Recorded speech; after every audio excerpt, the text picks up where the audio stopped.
When I got erased by the system, Charles was by the sick heroine's side, tending to her every need. It wasn't until the next day, when she recovered, that he suddenly remembered I was locked up in the dark basement. Did Mandy realize her mistake? He asked the butler. The butler, trembling, replied, "Miss Mandy is already dead." "Charles, don't go."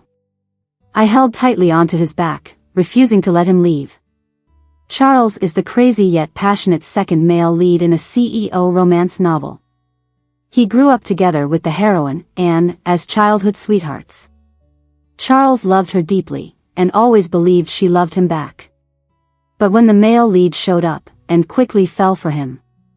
Unable to handle the heartbreak, and not wanting to hurt Anne, Charles turned all his resentment and pain inwards.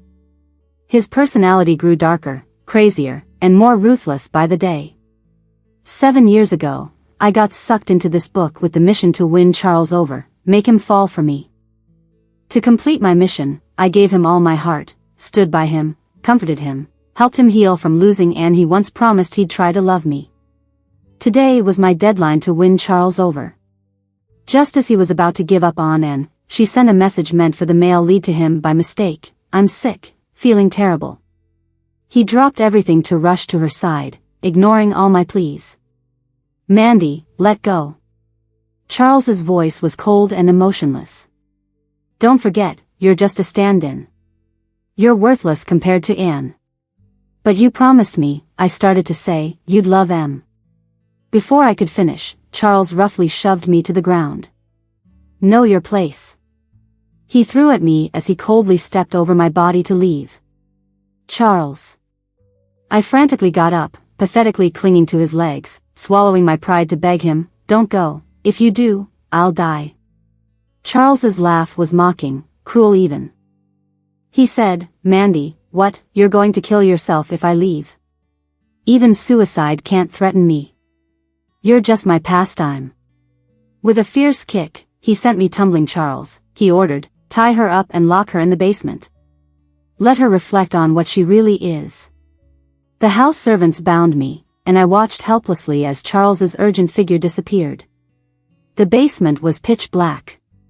This was where Charles locked himself up whenever he had an episode. His love for the heroine was so deep, whenever he thought of her and tried to suppress his urge to go find her, he'd lock himself up and inflict harm on himself. Whenever this happened, I'd be there to protect him from harming himself. He couldn't release his emotions, so he turned his cruelty on me. By the time he calmed down, I'd be halfway to death. I had been with him like this for 7 years. They say it takes 7 years for the cells in the human body to completely renew themselves, so it only takes 7 years to forget someone. I suddenly laughed, bitterly. "Host, Charles has reached the heroine's house and has taken her, who has a persistent high fever, to the hospital. Mission failed." "I'm about to end your life," the system chimed in. I answered. "There's still 2 hours, maybe there's hope," the system said. "As long as Charles returns to you within 2 hours, the mission isn't considered a failure." I shook my head. "He won't. Charles will stay by Anne's side." No matter how hard I tried, I couldn't warm his heart. I wasn't giving up. It was just a fact. At midnight, like clockwork, my soul left the original host's body. I thought that would be the end of me. After all, any strategist like me was lucky enough, granted a second chance at life. There shouldn't be another. Yet my soul lingered in the air, not disappearing. "The punishment for mission failure is for your soul to remain in this world until the person you were assigned to conquer dies," the system explained. Seeing my confusion, "Host, I must go now, the next host awaits." Once the system left, I was just a lonely soul. I drifted to the hospital, to a room. There was Charles again, his eyes filled with deep emotion, gazing at the sleeping Anne. All night long. He stayed by her side, never closing his eyes. Terrified that if he blinked, Anne would be no more. Afraid there wouldn't be a next time to look at her like this. When Anne woke up, she was surprised to see Charles. "Why are you here?" "You sent me a message," Charles said. Anne paused, then understood. "Oh, I sent it to the wrong person. It was meant for James." I saw the disappointment flash in Charles's eyes. But he wasn't angry. Instead, a slight smile appeared on his lips. "I'll call him for you." "Thank you." And smiled. Charles called James. As he was leaving, Charles, and called. Charles stiffened, nervous. Around and, he was always so careful. "Mandy is nice, you should be good to her," and smiled. Charles nodded. But from the hurt in his eyes, I saw clearly that no matter how good I was never as good as Anne. He just didn't want Anne to feel any guilt. After leaving the hospital, Charles returned to the villa. The villa was silent. He sat on the couch for a long time, probably calming the emotional storm of seeing Anne. It wasn't until noon, when the butler cautiously called him for lunch, that he snapped back. Then he absent-mindedly asked, "Did Mandy realize her mistake?" The butler replied, "Miss Mandy is still in the basement. She hasn't begged for forgiveness." "No shouting or fuss?" Charles raised an eyebrow. "No, Miss Mandy has been very quiet," the butler said respectfully. "Would you like me to go check on Miss Mandy now?" "No need," Charles said coldly. "Let's see how long she can keep this up." The butler dared not say more. I laughed sarcastically from above. I had to admit, in his eyes, I had no dignity. When the system chose me as a strategist to enter this book, I knew my status. I knew I would die again if I couldn't win Charles over. Someone who's already faced death cherishes life more. So, to get closer to him, I transformed the host into someone resembling the female lead. Then, I faked an accident with the car he was driving and made up a tragic backstory of being orphaned, pulling all sorts of tricks to stay by Charles's side.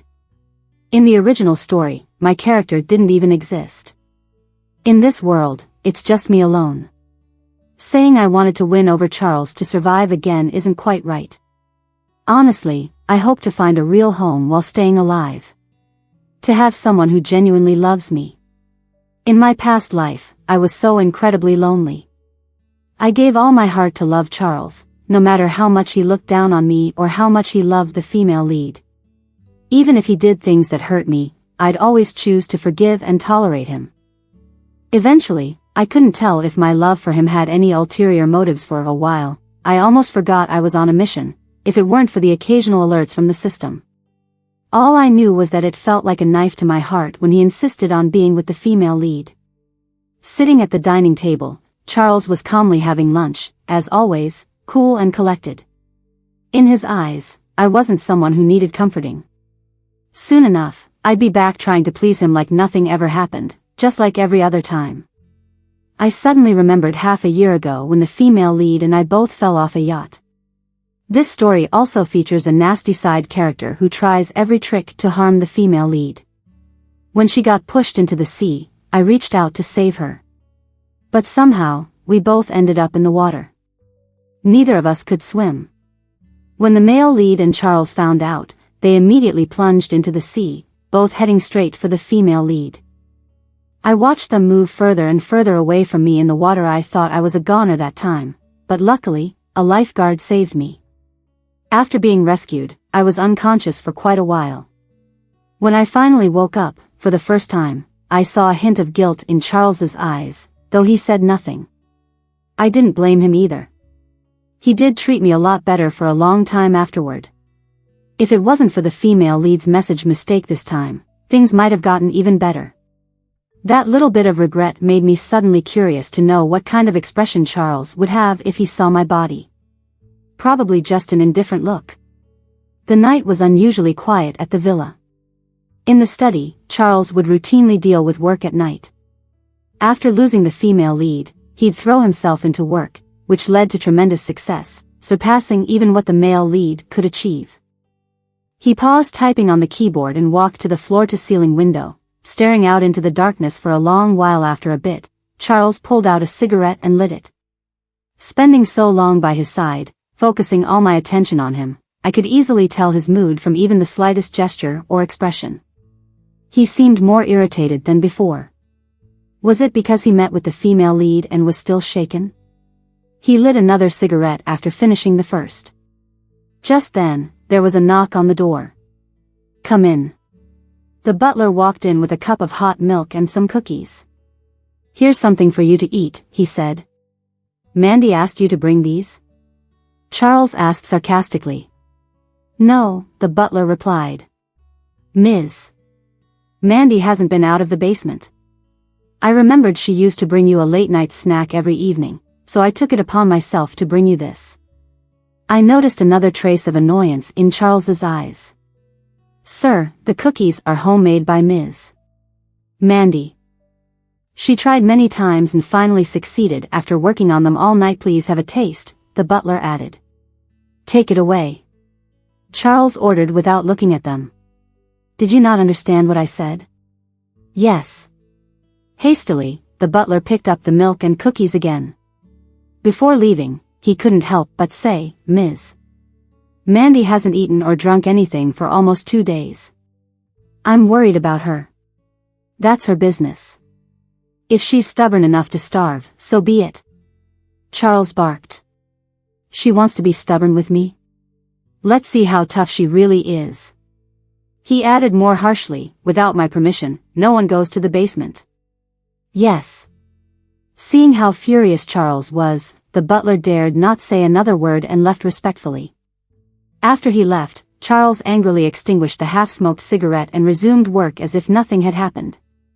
He truly didn't care about whether I lived or died. Why should I expect any reaction from him if I died? I should have given up by now. Night deepened, and Charles showed no sign of going to bed. Frustrated, he tugged at his tie, unable to loosen it after several attempts. When I was around, I took care of everything for him, from meals to attire. I'd prepare his clothes according to the next day's schedule and assist him with morning routines, even tying his ties. 7 years of meticulous care, he must have become so dependent. Indeed, here he was, struggling with his tie, turning his neck red without any help. He angrily kicked a chair. The chair made a loud noise, just as the phone rang unexpectedly. He didn't even look at the caller ID, just picked up the phone, sounding heavy. "This is Anne," the female lead's sweet voice came through. I saw Charles's whole mood change in an instant. The anger and frustration vanished. His eyes softened immediately. In front of her, Charles never had a bad temper. All his crankiness was saved for me. Even back when she coldly dumped him, he just quietly endured it. No matter what, if she ever wanted to see him, he'd go, even if it was a storm outside. "What's up, anything wrong?" Anne asked, concerned.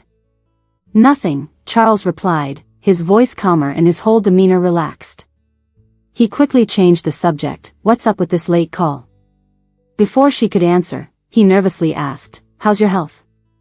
Still having fevers?" "I called to tell you I've been discharged. The doctor said there's nothing serious, just some weakness from the cold, but it'll clear up in a few days." "Take care of yourself," Charles reminded her. "I know," Anne replied with a smile, thankful. "Today you left in such a hurry, I didn't have a chance to thank you properly." Charles clutched the phone, staying silent. I knew too well, he left so abruptly because the longer he stayed around her, the harder it was for him to part ways. He didn't want to cause her any trouble. He'd rather take all the pain on himself. Or vent it out on me. "By the way," Anne recalled suddenly, "it's my 26th birthday tomorrow, and I'd love for you to come to my party." Charles's grip on the phone tightened. "I wasn't planning to throw a party, but James insisted." "You're free, right?" Anne asked. "Yeah, I'm free," Charles's deep voice responded. "Great. Remember to bring Mandy. Last time, she almost drowned saving me from the sea, and I haven't had a chance to thank her properly." "Okay," Charles hesitated for a moment, then agreed. How could he refuse her request? Even though he's not eager to see me. "It's late. Get some rest. See you tomorrow." "See you tomorrow," Charles hung up. He sat there for a long time, his gaze fixed on Anne's contact. I should have given up sooner. It's not just his eyes that see her differently, even just her name lights up his face with tenderness. 7 years, where do I stand in all this? I watched him like this for ages. The screen went black. Suddenly, he left the study. He shouted, and the butler hurried out from another room, looking up at Charles on the second floor. I'm here. Go tell Mandy, if she admits her mistakes and promises not to act out and stir up trouble, she can come out. Yes, the butler replied promptly. I chuckled, watching over Charles, feeling the irony. Charles, I can't promise you anything. Not after you hurt me.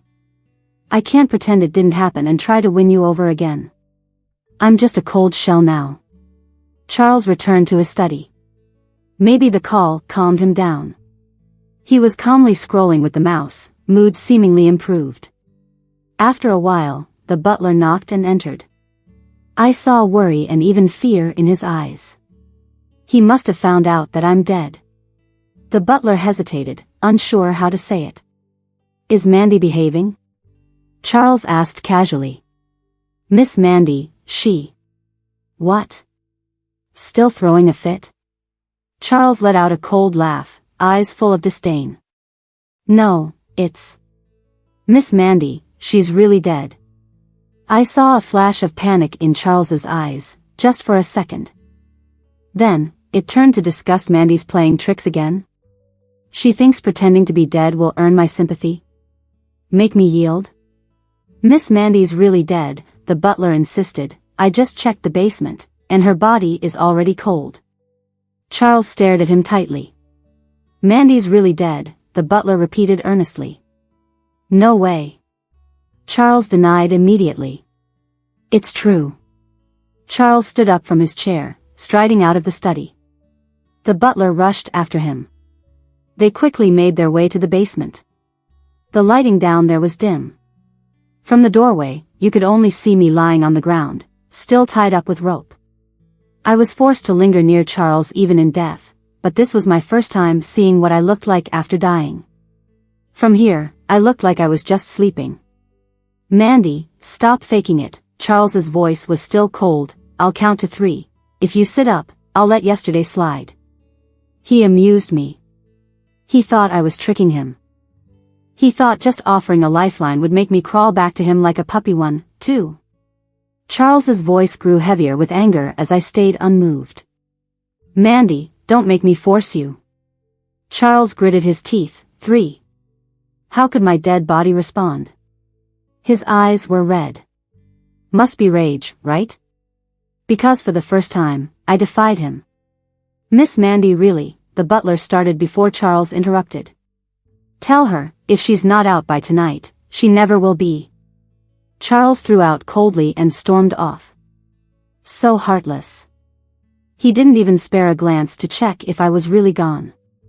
My spirit drifted after Charles. I watched him go back up to his room.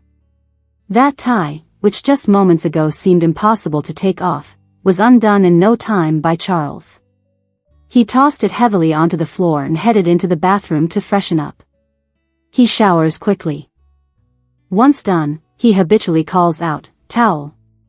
After waiting a few seconds with no response, he simply grabs it himself from the rack, roughly scrubbing his body before slipping into pajamas and flopping onto the bed. He turns off the light, closes his eyes, and drifts into sleep.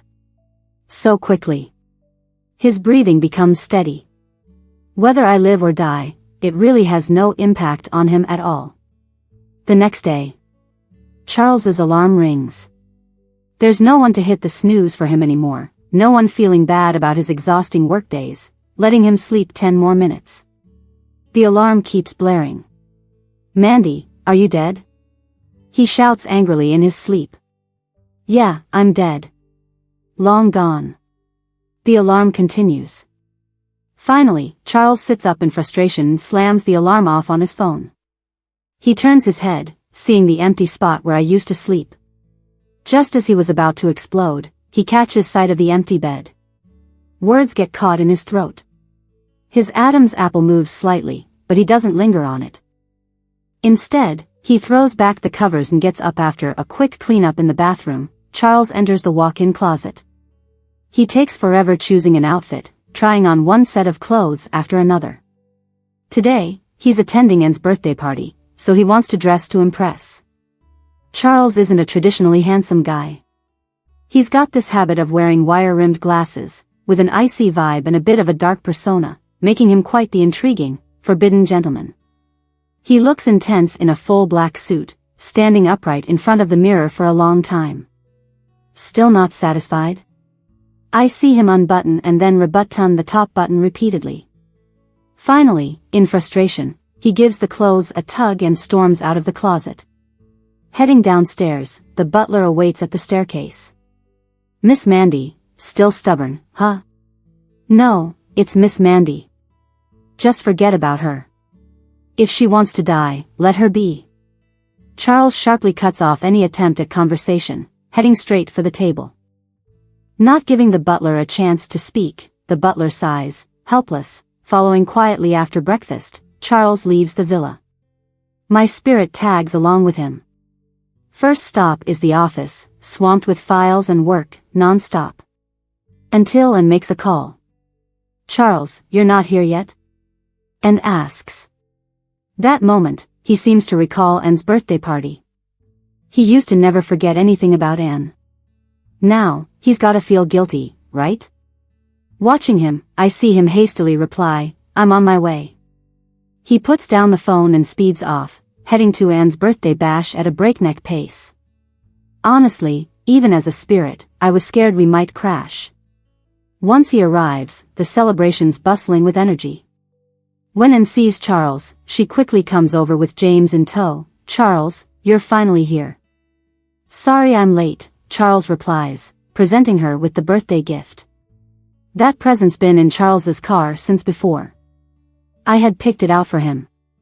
Each year, he'd given a gift, so I got used to choosing them in advance. Anne takes the gift, thrilled, and opens it immediately. Inside is a stunning crown adorned with sapphires. Charles bought that sapphire at the last auction, commenting that Anne would love it. I remembered. I found the best jeweler to craft this crown for Anne. Since Anne is getting married, and Charles can't give her a wedding, maybe she can wear his crown on her wedding day as a sort of consolation for his regrets. Anne is surprised. Charles, I love it. Did you know James and I were just looking for a wedding crown but couldn't find the right one? Yours is perfect. Thank you. You always know what I like. I saw a flicker of an indescribable look in Charles's eyes. I couldn't quite discern it. Suddenly, he murmurs, Mandy prepared it. I'll have to thank Mandy, and responds. But, where is Mandy? Why isn't she with you? Charles is momentarily speechless. Struggling, he doesn't manage another word for quite some time. What's wrong? Did you guys fight? Anne inquires, worried. Mandy never seems to bicker with you. Did you do something to really upset her? For once, Charles doesn't argue back, just stays silent. Charles, Mandy is the best person in the world for you. Losing her would be your biggest lifelong regret, Anne says, getting a bit emotional. Anne's good, actually, great. Feeling guilty toward Charles, she also cares for me. She always wanted Charles and I to get together. I've never seen a woman love a man so deeply, knowing her rival's preferences as well as she did. Anne, upset, seems to be defending my case. Charles, how much does Mandy have to love you to tolerate another woman in your heart, to tolerate all your kindness toward another woman, even helping you be kind to her? Yeah. How much tolerance indeed? I wonder too. At first, I probably just wanted to stay close to Charles, so I catered to everything he liked. Over time, it became a habit, and eventually, it felt like blind love. Blindly giving, blindly doing anything to make him happy. Charles, stop being so stubborn, and advised seriously, don't wait till you truly lose her to regret it. Mandy deserves your sincerity. That said, Anne returned the crown to its box and handed it back to Charles. This crown is beautiful. You can see the care that went into making it. I love it and thank you. But this crown doesn't belong to me. It belongs to Mandy. Charles stared at the crown in his hand, silent. I wanted to thank Mandy in person today and even prepared a gift for her. Anne said as she took a small box from James and opened it. It was a necklace Mandy kept eyeing when we went shopping together. It wasn't too expensive, but she couldn't bring herself to buy it. Charles looked at the Tiffany's smile necklace and was holding. I don't actually like this necklace, just its name, Smile. I can't remember the last time I genuinely smiled. Since the moment I was chosen to be the one, everything about me became Charles, losing myself entirely. Mandy didn't ask you to buy it, did she? Anne inquired, and Charles flinched for a moment, then nodded. You've been with Mandy for so long. Have you ever given her a gift? You live lavishly, but Mandy? I haven't seen her wearing any designer clothing. Anne kept speaking, feeling heartache for me. Even if she's not working and making money, she's your girlfriend. How can you bear to treat her like this, letting her suffer such grievances? Charles swallowed hard, clearly holding back emotions. He responded in a low voice, she's never asked anything from me. Charles wasn't lying. I really haven't asked him for anything. It's not that he's stingy, just that he never thought to treat me well. That's why my heart aches for Mandy. Her love is so humble and cautious, yet you think it's all deserved. Mandy is a person too. Just because she doesn't speak up doesn't mean she doesn't hurt. And spoke with deep feeling. I saw Charles's hand holding the gift box tremble slightly. Is it because Anne dislikes him that he's feeling upset? Charles, Anne said seriously, go back and properly apologize to Mandy right now. The birthday party will continue until tonight. I hope you can bring her along. Charles stood there, motionless. Had a hard time leaving? It's not easy getting a chance to see Anne, of course, he'd want to stay. Besides, it's for someone as insignificant as me. I just watched him hesitating there for a long time. Charles. Anne was getting a bit angry. It was like the classic hate iron for not becoming steel kind of frustration. Fine. Charles agreed. He's afraid of upsetting Anne, he'd never reject her requests. Even if it's unwillingly. I left the birthday party with Charles. He got into his car, sat in the driver's seat, and didn't drive off for a long time. He was just that reluctant, huh? When I thought he would just give up on going back and make up some excuse to return to Anne's birthday party, he started the car and drove home. He drove slowly all the way. A stark contrast to when we came, just like his mood now. Before, it was full of passion and excitement. Now, it's all gloom and defeat. After a while, Charles returned to the villa. Once back, he saw some people bringing in a glass coffin. What's going on? Charles shouted angrily. The butler hurried out, Miss Mandy's body. Addicted to drama, are we? Charles yelled at them. The butler didn't dare to speak. He probably didn't expect Charles to return so early. The usual practice was a full day with the leading lady. Where's Mandy? Charles asked. Still in the basement. Charles went straight to the basement. This time, he didn't stand by the door but went directly to my body. The ropes on me were gone. The butler must have untied them. After all, I was dead, there was no use for ropes anymore. I watched Charles stand above me, looking at my bluish face and stiff body. Mandy, he called me, voice still cold. For the last time, get up, and I'll let it slide. He said to my lifeless form. I chuckled. Did he think I could suddenly come back to life? Or that some casual threat from him could make me rise even in death just to appease him? Mandy. His voice boomed, echoing throughout the basement. The butler couldn't help but speak. Miss Mandy is really dead. She can't be dead. Charles insisted stubbornly, such a good person, she couldn't just die. The butler stayed silent. Probably didn't know what to say. After all, I was tied up. Suicide wasn't possible, and there weren't any visible injuries. Mandy, don't you want to marry me? Charles's eyes locked intensely on my body. Yes, I wanted to marry him. After a passionate time, Charles kept his head buried in my neck. I knew he was genuinely satisfied at that moment. So, I gathered my courage and softly whispered in his ear, Charles, let's get married. That sentence made all the passion dissipate immediately. He got off me, exuding a cold aura. He said, "Mandy, don't push your limits. Didn't you say you'd try to love me?" I whispered. Once, after he came back drunk from a gathering, I wiped him down and brought him honey water, helping him drink it. Suddenly, he looked at me, dazed, mixed with some deep emotion, and said, "Mandy, I've decided, I'll try to love you." I remembered those words always. I thought I was wading through the storm and finally seeing the moon. But at that moment, he coldly told me, "I don't like you at all now." It hurt a lot. Like being twisted, even breathing hurt. After that, Charles ignored me for a long time. I never dared to overstep my bounds again. Never dared to say such things anymore. Charles continued, "Mandy, congratulations, you did it.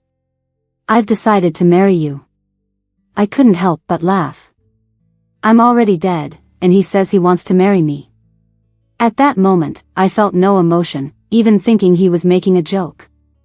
A huge joke. "Get up, stop pretending," he said, now a lot gentler. Patiently said, "We'll go buy wedding rings right now, pick out a wedding dress. The crown you had me bring back from and can be yours to wear at the wedding. It's gorgeous and even gave you a necklace. She said you liked it. Whatever beautiful dresses, sparkling jewelry, nice bags you want, you can have them now that we're getting married." He said a lot to my body. As if I wasn't dead. It felt like I was just throwing a tantrum, and he was trying to calm me down. It's really surprising how humble he's being. Can I just let go of my regrets now? At least he's not totally indifferent to me. Or am I overthinking it? Maybe Charles is just doing it to fulfill the heroine's request. The butler couldn't stand it anymore and said, "Miss Mandy is really dead. She's not going to marry you." "Shut up." Charles suddenly got furious. His eyes turned bloodshot as he yelled at the butler, who didn't dare to make a sound. "Mandy can't be dead. She just can't be." Charles stubbornly said, "We haven't even gotten married. She hasn't truly experienced being with me. She would never choose to die." The butler remained silent but handed Charles a diary. Charles' eyes flickered. "What's this?" "It's Miss Mandy's diary," the butler replied. "I found it by accident while tidying up her things today." I looked at the diary, and my spirit felt stirred. After arriving in this world, I often felt lonely and overwhelmed, so I chose to write in a diary to vent and adjust my emotions, trying to keep in the best state to face Charles. But now, I don't want Charles to see it at all. Charles's fingers trembled as he opened my diary. April 4th, 2016, today, I unexpectedly got sucked into a book. A system told me it chose me from countless dead people to be its contender. As long as I succeed in my mission, I can live again. If I fail, I die again. April 10th, 2016, I met my target today. He didn't seem happy. He had everything, yet he looked so lonely, like he owned the world but was all alone. Suddenly, I felt sympathy. It reminded me of my previous life. I was just as lonely back then. When I was born, my dad died in a car accident rushing to see me, so my family blamed me for it. My mom hated me, and my grandparents hated me even more. I was raised by my grandmother. She was the only one who treated me well. But when I was in middle school, she died in a car accident too, delivering lunch to me. Even at the time of death, she tightly held on to the dish I loved most. After she died, people said I was a curse, that I'd bring death to my whole family. Under legal pressure since I was a minor, my mom took me back into her family.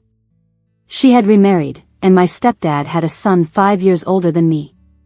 They had a son together, and focused all attention on my little brother. They didn't realize their son often harassed me. Once, I couldn't take it and told my mom. She slapped me and said, "Do you think you're that attractive? Men like you? If you hadn't seduced him, he wouldn't have behaved that way. Do you know how hard it is for us to raise you? Can you not give me a break?" After that, no matter how much he bullied me, I kept quiet until I got into college and finally left that place. But after graduation, that brother appeared again. Like a demon, demanding money and harassing me. I endured for 2 years. My mom called, not to check on me after all these years, but to force me to marry him because he apparently liked me. I refused and went crazy. Eventually, she forced me back and made me marry that good-for-nothing brother. On the wedding day, I killed him. Then jumped from the top floor in front of my mom, shattering to pieces. I don't want to recall those days. Every time I think about it, it feels like a nightmare, a horror even in death. Today is the last time. Starting now, I'll begin again with Charles. Will he accept me? April 16, 2016, I had cosmetic surgery. The system wasn't too harsh, it gave me some money when I came here. I used it to make myself look like someone. Charles would like. The process hurt a lot, but I don't regret it. I feel reborn. July 20, 2016, my face has finally healed. I resemble and quite a bit now. It should be enough. I went to Charles's company and deliberately threw myself in front of his car. When he hit me, it hurt, but seeing his eyes, it was worth it. July 30, 2016, today I got discharged and went to Charles's villa as I'd hoped. Living with him, I saw how much he loved Anne. He even took antidepressants and anti-aggression meds for her. He'd harm himself for Anne. I understood it all too well. I used to do the same to escape my brother's harassment. I held him close. I believe he'll get through it one day, and we'll start a new life together. April 4, 2017, it's been a year. I haven't won Charles's heart. He still loves Anne deeply. October 3, 2017, today is Charles's birthday. I baked him a cake. I waited all night, but he didn't come home. I learned he sat outside Anne's house all night, wanting her to spend his birthday with him but not wanting to disturb her. April 4, 2018, 2 years have passed. Charles still doesn't like me. July 13, 2018, Charles works relentlessly, skips meals, and often has stomach pains. I started bringing him meals, cooking everything he enjoys. Watching him finish what I made was fulfilling and warmed my heart. It felt like having a family. Like we were a real family. I really want to be with him. Not just because of the mission. It's more than that now. Feelings are involved. On April 4, 2019, it's been 3 years. Charles still loves Anne. The system reminds me every day, but what can I do? I've really tried so hard. On February 15, 2020, I really fell for Charles. Seeing him with Anne and the way he looks at her just breaks my heart. Honestly, falling for Charles isn't hard at all. No surprise there. He's my savior, the only ray of sunshine in my gloomy life. He's the reason I got a second chance to live. I want to be his savior too, to help him heal from the pains of love. I want to build a home with him, a warm, cozy one. We could have a bunch of kids. I love the chaos. On December 25, 2020, Christmas Day, it snowed. Charles left me on the street. Anne and James had a fight, and Charles rushed to comfort Anne. I had no money, and my phone was left in his car. He had no idea. I walked home and turned into an icicle. He was surprised to see me, yet still chose to be distant. I stayed silent too. I don't blame him. I know he's hurting as well. And will only run back to James, and he'll just keep getting hurt coming back from her. April 4, 2021, it's been 5 years. Should I move on? But I don't want to. I don't just want to stay alive, I want to be with him. April 4, 2022, a whole year without journaling. Probably because there's just nothing to write about.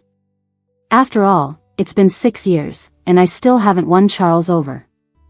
I've put all my emotions into it, but still nothing. June 19, 2022, Charles got drunk and suddenly said he'd try to love me. Did I finally move him in this last year? System, am I close to succeeding? October 13, 2022, I fell into the sea saving the heroine. Both James and Charles went to save her. I almost died.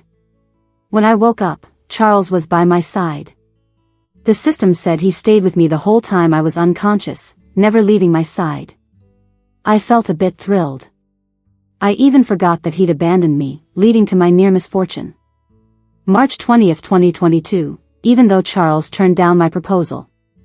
I can tell he's different with me now. He thinks of and less, and he's used to having me around. The system said, just 15 days left. As long as Charles doesn't seek and or get influenced by her, I've succeeded. Once it's confirmed, I can live fully in this world, aging, getting sick, and dying just like everyone else. I'm really looking forward to that day. I'm excited for my future with Charles. This will be the last entry in our future diary. I saw Charles's tears falling in huge drops. Does he feel a bit guilty towards me? Surprisingly, I don't feel sad at all. Before, I'd probably feel heartbroken. But now, I feel indifferent.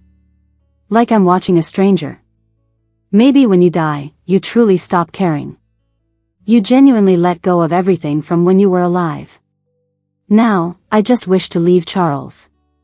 Even if I become a wandering soul without reincarnation, I don't want to be near him anymore. Rest in peace. The butler gathered his courage and spoke again. Having served Charles for so many years, he'd never seen him cry before. It unnerved him a bit. Get out. Charles ordered coldly. The butler stared at him. I said, get out. Charles yelled. But Miss Mandy's body? Get out. The butler left. And kindly closed the basement door for Charles on his way out. I saw Charles kneel down. In front of me, he finally gave in, bowed, and kneeled. His long fingers approached my face, trembling slightly. I wondered what he felt touching my cold, stiff body. Wasn't he scared? His hand stayed, tracing my features. Then he cried. The muffled sounds echoed in the confined basement. I just found it amusing. Late found deep feelings are worth less than dirt. I watched indifferently as he held my body and cried his heart out. I don't know how long he cried, passing out more than once. I always thought only women got overly sad like this. Turns out, men can too. I just don't understand. Why, when I was alive, he ignored me, and now I'm dead he behaves like this. Who is it for? Mandy, he called me, tenderly. Over and over. As if calling out to a beloved. Mandy, Mandy, wake up. Don't sleep, let's get married, how about it? Any wedding you want, I'll give it to you. I'll never love again. Only you, okay? Mandy, don't leave me alone. Without you, how do I even live? Listening to Charles, I honestly thought I might be hallucinating. I knew he'd feel guilty. Even if it were just a dog, there'd be some sadness after so many years together. Let alone, I was a living person, but I never expected him to change like this. Like he was a different person. Suddenly loving me so deeply. Wasn't that feeling always reserved for the heroine? Mandy, Mandy. His voice echoed in the basement. Not knowing any better, you'd think he lost the love of his life. Floating above, I watched Charles stay beside my body, crying all night. Not even answering the heroine's call. Morning came. The butler came into the basement, probably fearing Charles might out of nowhere die as well. Miss Mandy's body has to be put in the ice coffin, or it will start to decay, the butler reminded reluctantly. Indeed. I looked at my body, it was definitely decaying bit by bit. Charles's eyes flickered. He still knelt at my corpse. At this moment, hearing the noise, there was no big reaction. Put it in, said Charles. Suddenly, he calmed down. One night of sadness was enough. I watched him get up from the ground, a bit unsteady. The butler quickly helped him. Charles brushed off the butler, and turned to walk out the door to the basement, no hesitation at all. His deep feelings, they really are something. Young master, should we prepare a funeral for Miss Mandy? The butler quickly asked. No need. So, a cremation then? No. Charles's voice got a bit louder. Then, what should we do? The butler was at a loss. I had no idea what he planned either. Put her in the ice coffin and don't touch her. Charles tossed out those words and left. So, what was Charles planning? Was I going to have no resting place even in death? I followed him back to his study. He called his assistant, "Prepare a wedding for me immediately." For who? The assistant was shocked. For me. Charles said irritably, "Right here at the villa." Then he hung up angrily. He started calling everyone, telling them to come to his wedding tomorrow. I thought, has Charles lost it? His wedding, a wedding with who? Then I saw him call the leading lady. He said, "Anne, I'm getting married tomorrow." So soon? She sounded surprised. "Did Mandy forgive you?" "I knew she was the best woman for you. Don't upset her again, she really was great," Charles said gloomily. I figured his next line should be, "But no one compares to you." In the end, Charles just hung up. So, was he planning on giving himself another shot by marrying the leading lady before she could get married? After making those calls, he didn't pause for a moment. He left the villa. I watched him pick out a suit, a dress, rings. Then came back. And then had someone put a wedding dress on my body lying in the ice coffin. I rubbed my ghostly eyes. I feared I might be seeing things. Was Charles planning to marry me? I was dead, truly dead. Yet he wanted a wedding with a corpse. I couldn't even imagine the shocked reactions from guests tomorrow. Charles was truly out of his mind. Yet, the next day, the wedding wasn't called off. Many people showed up at the villa, including the leading couple. The leading lady was excited. She walked towards Charles, dressed in white, and asked, "Where's Mandy?" "I want to see the bride." Charles Adams' apple bobbed. His eyes drifted to a corner of the hall. Over there, encircled by flowers, barely noticeable, was the ice coffin. "Is Mandy over there?" she asked. Charles nodded. She quickly went over. Charles followed. The other guests went over too. Once there, the scene exploded into chaos. Everyone was shocked to see me lying there in the ice coffin. "Charles, what on earth is this?" "Mandy, she's..." The leading lady couldn't believe it. "Yes." Charles acknowledged. But the words "she's dead" never left his lips. The leading lady's eyes turned red instantly. How could this be so sudden? Wasn't she fine just before? Others began to chatter. One person couldn't comprehend. "If she's already dead, why are you marrying her?" Charles shot him a sharp look. That shut him up. Only the leading lady dared to speak. "Charles, why are you doing this?" "Because," Charles said slowly, "Mandy wanted to marry May." Almost coughed up blood from above. "Can I say I want you to go to hell now? I'm dead, dead. I just want to rest in peace, not play along with this ridiculous stuff." The leading lady was silent for a long while, saying nothing more. Nobody else dared to speak up. The wedding continued. A man and a corpse. The officiant asked Charles, "Charles, do you take Miss Mandy as your wedded wife, to love and to cherish till death do you part?" "I do," Charles said, then added, "Even death won't part us." I laughed. "So you're going to die with me then?" Following protocol, the officiant posed the same question to my corpse. Charles replied, "She does. I do not. Don't ruin my path to reincarnation." Charles placed a ring on my finger and gave my lifeless hand a kiss. I felt a wave of nausea. The ceremony ended.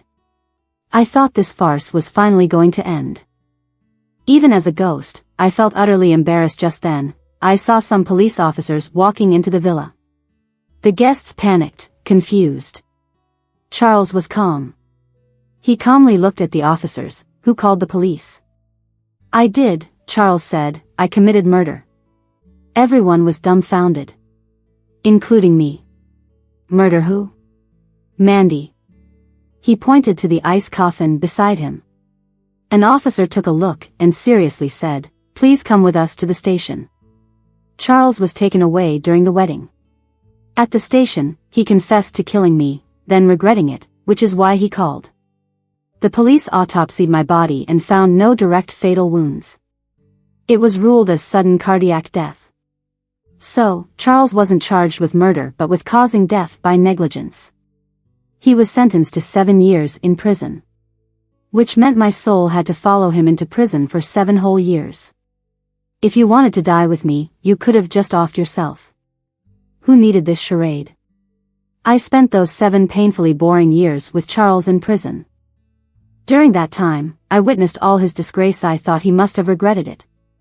Why didn't he just bury me properly and live his life? Why drag us both into this mess? And he even dragged me along. When Charles got out, he went straight to my grave. He knelt before my grave, looking at my headstone, and touched the black and white picture of me. "Mandy, I'm sorry, I came too late," he said, sincerely apologizing to me. I thought it was the end. Charles paused, choked up. "It's okay, I'm here to be with you now, and I'll never leave you again." I watched him take out a knife and cut deep into his wrist. Blood splattered everywhere. Yet he didn't seem to feel any pain, even smiling. I watched from above, coldly observing his every move. Maybe after you die, you really don't feel anything anymore. I watched him take his life like I was watching a TV show. The only thing that bugged me was that he didn't die a bit farther away. He messed up my grave. But at least, as the system said, once the target dies, my soul could finally rest. So now that Charles was dead, could I finally move on? I'd been waiting for this moment. Watching Charles collapse and take his final breath. In that moment, my soul got sucked into something like a black hole. Then I heard the familiar system voice, "Congratulations, you can finally move on. See you next time." Next time? What do they mean by that? Do I have to do this again? I just want to forget the past and start fresh. Charles's epilogue. I ended my life. Slit my wrists in front of Mandy's grave. I watched as the blood splattered everywhere. I smiled. I could finally be with her. It wasn't until she died that I realized how badly I'd messed up my whole life. I didn't know I had loved her so deeply all along. She said in her diary I was her salvation. She saw me as the only ray of sunlight in her life, yet I caused her death. I felt I should repay life for a life. I didn't expect my confession wouldn't lead to a death sentence. 7 years in prison didn't kill my desire to die. Instead, I regretted not just ending it sooner. Every day I hoped to get out, to be with her. Finally, I got out and went to her grave. I saw her familiar face. I suddenly wanted to know what she looked like before any cosmetic surgery. I think I'd love her true self even more. My vision started to blur. Death actually can be scary. But thankfully, soon I felt nothing. My soul floated away from my body. So it's true, souls exist after death. But where is Mandy? I wandered aimlessly, searching everywhere. Until someone claiming to be the system showed up. They said, "Congratulations, you've been chosen as an invader. You get a chance to be reborn." An invader? Like Mandy? I didn't want to be an invader, I just wanted Mandy. Where is she? I refused. I wasn't interested in reincarnation, I just wanted Mandy. She's no longer in this world, the system said, but you can go to her world to find her, okay? I quickly agreed. But first, you need to become an invader. Still refusing? I don't refuse. I quickly agreed. The next moment, my soul suddenly had a body. This is a tragic romance novel. Your target is the tragic female lead. The system whispered in my ear. I didn't care who I had to target. I just wanted to know, where's Mandy? Previous life's Mandy is the tragic female lead, host, good luck. I rushed to see Mandy. Saw her completely different face. Is this her true look? Truly so beautiful. Yet because of me, she changed everything about herself. I couldn't suppress my excitement and approached her. Mandy. I called her name. My heart trembled. You got the wrong person. She replied coldly, eyes hinting a trace of disgust. Right. She wasn't called Mandy anymore. But she was my Mandy. I wanted to explain. She suddenly walked past me, a wide smile on her face as she jumped into another man's arms. Her eyes were filled with such deep affection she couldn't hide it. The man turned his eyes on me and possessively asked her, "Who's that?" "No idea," she quickly said. "So why was he talking to you?" "Probably mistook me for someone else." The man smirked. This way of hitting on someone is so lame. She nodded in agreement, then sweetly said, "I wouldn't fall for it.